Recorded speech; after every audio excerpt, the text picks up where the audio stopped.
আসসালামু আলাইকুম, সবাই কেমন আছেন? আশা করি সবাই ভালো আছেন। আর আজকে দেখেন আমাদের বাসায় আরেকটা অতিথি মেহমান আসছে। মেহমানটার গায়ে লাল মেহেদি লাগানো, মানে মেহেদি দিয়ে নাম লিখে দিছে। এটা হয়তো কারো পালিত বিড়াল, কিন্তু বিড়ালটা আমাদের বাসায় ঢুকে গেছে। তো আমি আর আমার হাজবেন্ড বিড়ালটার সাথে একটু খেলতেছিলাম।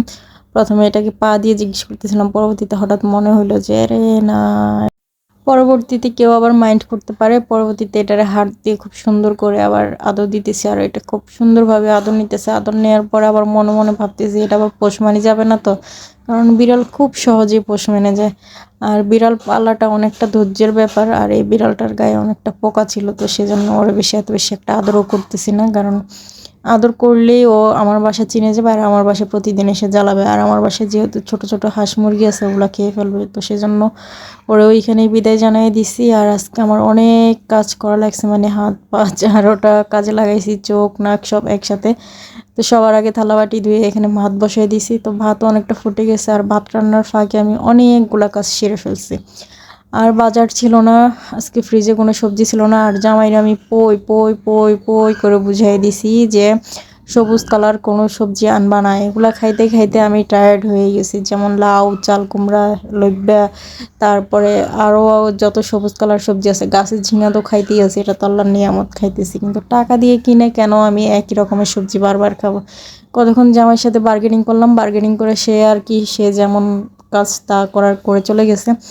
পরবর্তীতে আমি কুমড়াটা সুন্দরভাবে কাইটা কুইটা একদম ঝুড়ি ঝুড়ি করে ধুয়ে ধুয়ে নিছি। আর আজকে কুমড়া ভাজি করবো বলছি কালো জিরা দিয়ে, সে আবার ফাঁকের উপরে কালো জিরা দিয়ে গেছে কতগুলা।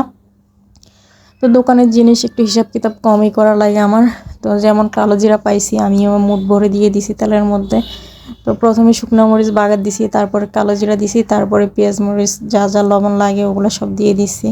কারণ অনেক দিন হয় কালো জিরার সাথে কুমড়া ভাজিটা খাই না, আর কুমড়া ভাজির সাথে কালো জিরাটা খুব ভালোভাবে যায়। এটা কেন দেয় সেটা আমি জানি না, কিন্তু খাই আসছি, এটার উপকারিতা অনেক বেশি, এটাই জানি।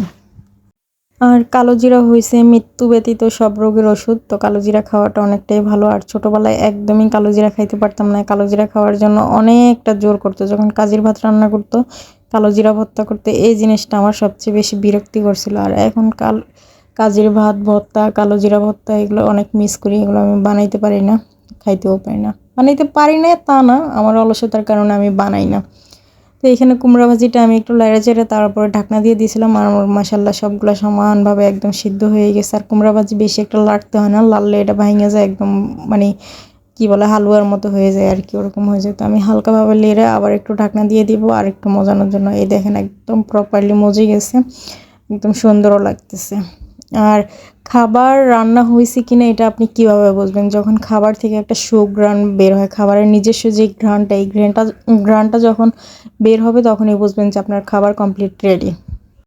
আর এই ছোট ছোট টিপসগুলো আমার পার্সোনাল শেফ আমাকে দিয়ে থাকে, তো আমি তার থেকেই শিখি। আর এখন আমি মাছগুলোরে এখানে ফ্রাই করে নেব। আর মাছ রান্নার ভিডিওটা তো আপনারা লাইভে দেখছেনই, না দেখলে দেখে নেবেন। আর আজকে প্ল্যান ছিল কালো জিরা ফোড়ন দিয়ে মাছটা রান্না করতে, কিন্তু লাইভ করতে গিয়ে আমি রান্নার প্ল্যানটাই ভুলে গেছি। পরবর্তীতে আবার যখন কালো জিরা দেখলাম মনে হলো, তখন আবার ভাবলাম এখনও তো চুলা থেকে নামাই নেই, তো কালো জিরাটা এখানে নিয়ে নেই, যতটুকু ফ্লেভার আসে আর কি আসবে। তো বন্ধুরা, আপনাদের কাছে আমার একটাই রিকোয়েস্ট থাকবে, আপনারা একটু সবাই আমার রিলে একটু বেশি বেশি ভালোবাসা দিবেন এতে। তো আজ এতটুকুই, ভালো থাকবেন সবাই।